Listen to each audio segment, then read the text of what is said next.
Hi, so this video means a lot to me because it really was written in blood. A lot of the stuff are in my book, and some of the stuff that I'm talking about here is new.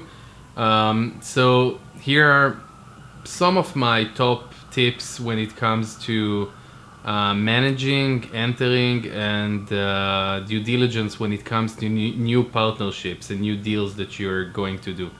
So the first thing is that you want to understand and ask them on their past relationships, past business relationships, but also romantic relationships. That really tends to explain a lot about the person, how they think, how it ended.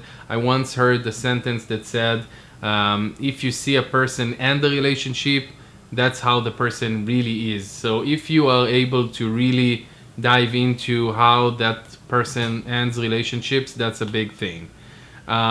The other thing was or is trying to understand how direct of a communicator this person is, what their specifically what their expectations from these relationships are, because sometimes you go into a conversation with a person or you enter a deal very quickly and the expectations aren't really set. For example, I've had situations where the other side really wanted to learn media buying. When I was entering as a media buyer, I wasn't entering the deal as a teacher, So make sure that they understand exactly why you are entering, what you are looking for in that deal, and you also want to understand why they want you in the deal, what they're looking for, and what kind of a problem you're solving or helping them solve.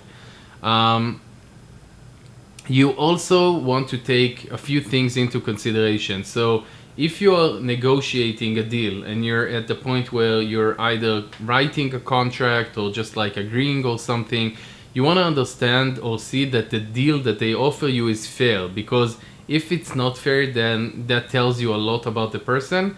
But sometimes people would offer really unfair terms where it's actually not even their fault, because they don't even understand or know how to compare that specific deal to other deals.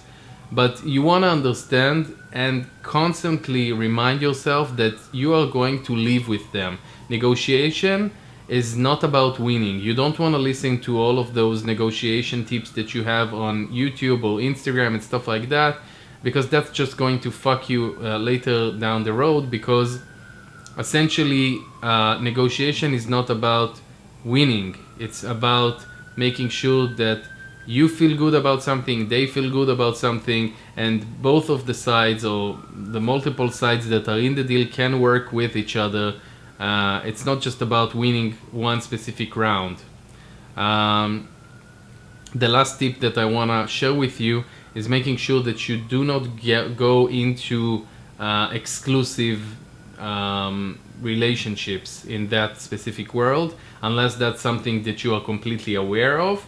But a lot of the times one side is gonna grow faster than the other side, and sometimes the expectation is to act like a romantic relationship where both sides expect the other side not to deal with anyone else and stuff like that.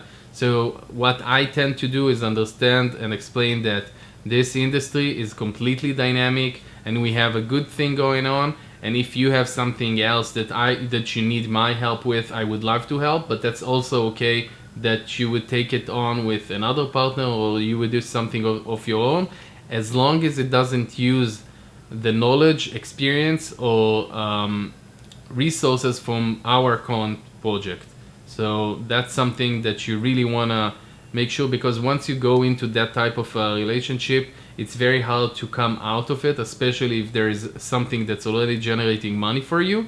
But also it's much harder to rewrite the negotiation or contract that you have with a person once you already have something going on, some revenue coming out, some ad spend, some stuff like that. So thank you so much for listening to my quick tips when it comes to partnerships. If you like this video, make sure that you subscribe. If you have any questions, make sure that you write them below. Thank you so much.